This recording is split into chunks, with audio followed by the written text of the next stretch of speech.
And joining me now is Mike Baker, former CIA Covert Operations Officer and CEO of the global intelligence firm Portman Square Group. Mike, welcome back. Always great to see you. As we heard from Owen earlier, Russia claims that it's removing troops from the Ukraine border, but NATO says it hasn't seen any evidence of that. I want to get your thoughts. I mean, what do you think is really going on here, Mike?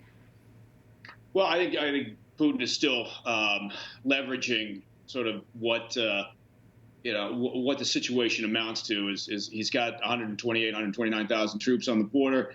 If we were going to take him at his word that he's moving troops off that border, well, yeah, fine, but we would verify it through overhead imagery and other means, and we're not seeing that right now. So we're not seeing anything to back up this idea that somehow the Russian military is de-escalating the situation or drawing down on its troop levels along the Ukraine border.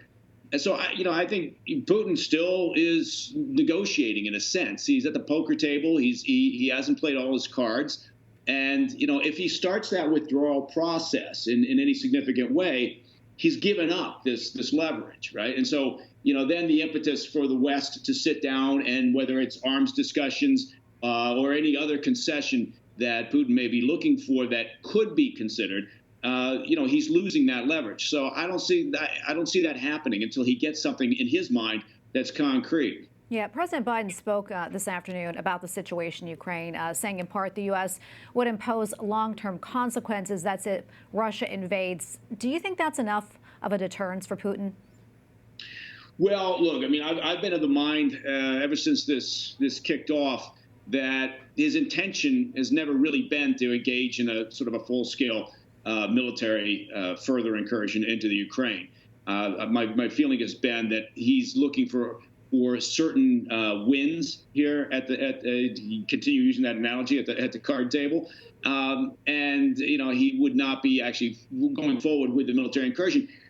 The Biden administration's daily effort to kind of hype this up in a way, right? Jake Sullivan every day saying, well, the invasion is imminent. It could happen in the next couple of days. And then he kind of speaks out of the other side of his mouth and said, or it could be a couple of weeks. And then he goes out and he says, or maybe diplomacy is going to work.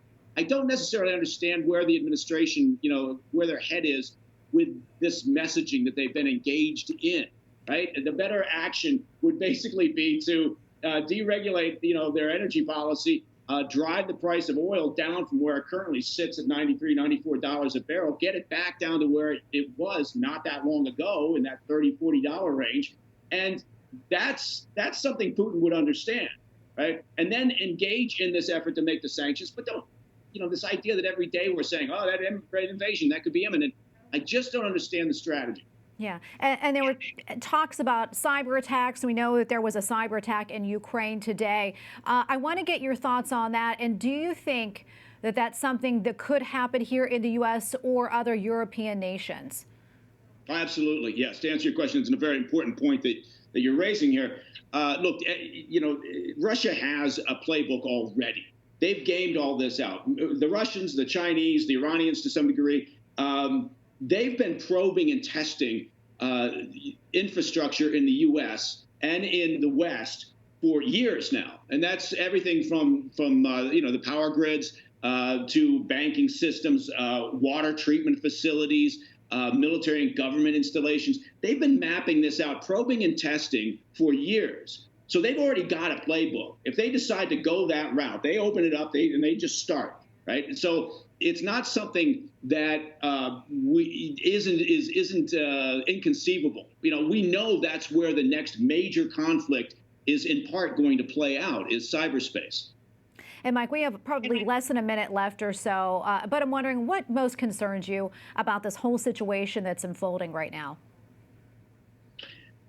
Well, look, Putin's always been clear about what he wants, and he wants this buffer zone. He wants territory.